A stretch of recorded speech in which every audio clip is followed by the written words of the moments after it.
ఫోటోగ్రాఫర్కి ఇస్తాను, ఎందుకంటే ప్రభాస్ని మళ్ళీ చాలా అందంగా చూపించారు. అలాగే కన్సిస్టెన్సీ ఆఫ్ కలర్ గ్రేడింగ్ అంటాం మనం. ఫిలిం త్రూ అవుట్ చాలా బాగుంది. విఎఫ్ఎక్స్ నార్మల్ షాట్స్లో సేమ్ కలర్ గ్రేడింగ్ మెయింటైన్ చేశారు. సెకండ్, తమన్ గారు యాజ్ యూజువల్ చాలా హైలైట్ చేశారు. అండ్ మారుతి గారు ఏంటంటే చాలా తనకు వచ్చిన అవకాశాన్ని, ఒక పెద్ద అవకాశం వచ్చింది, ఇది చాలా డిఫరెంట్గా తీయాలని చెప్పి చాలా డిఫరెంట్ కాన్సెప్ట్తో చేశారు. ప్రీమియర్ షోస్ వేసుంటే చాలా బాగుండేది.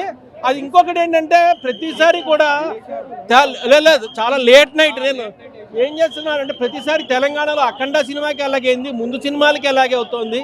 ఓ పక్కనేమో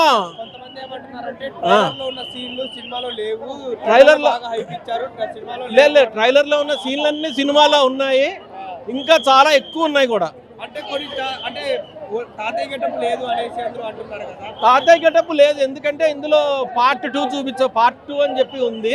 సో మోస్ట్లీ అందులో ఉండొచ్చు. తాతయ్య గెటప్ అయితే ఇందులో లేదు, బట్ ఎక్స్ట్రాడినరీగా ఉంది. ఒక పాన్ ఇండియా సినిమా తీసుకొచ్చి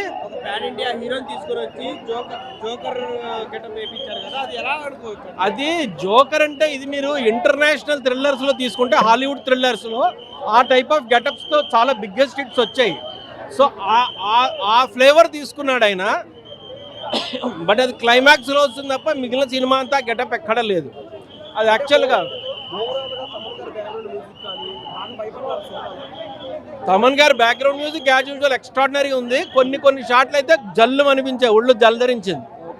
అండ్ మెయిన్ క్లైమాక్స్ లో ఘోస్ట్ విశ్వరూపం చూపించారు, అది చాలా బాగుంది. ప్రభాస్ గారు బాంబని రాని యాజ్ యూజువల్ ఎక్స్ట్రాడినరీగా చేశాడు. అండ్ ముగ్గురు హీరోయిన్లు బట్టి ఉంటే మంచి కలర్ఫుల్గా ఉంది. ప్రభాస్ సినిమాల్లో ఒక్కతే హీరోయిన్ అలా అయిపోయింది. సో చాలా మంచి రొమాంటిక్ పింజ్ యాడ్ చేయగలిగారు ముగ్గురు హీరోయిన్లు బట్టి. నిధి అగర్వాల్ చాలా బాగుంది.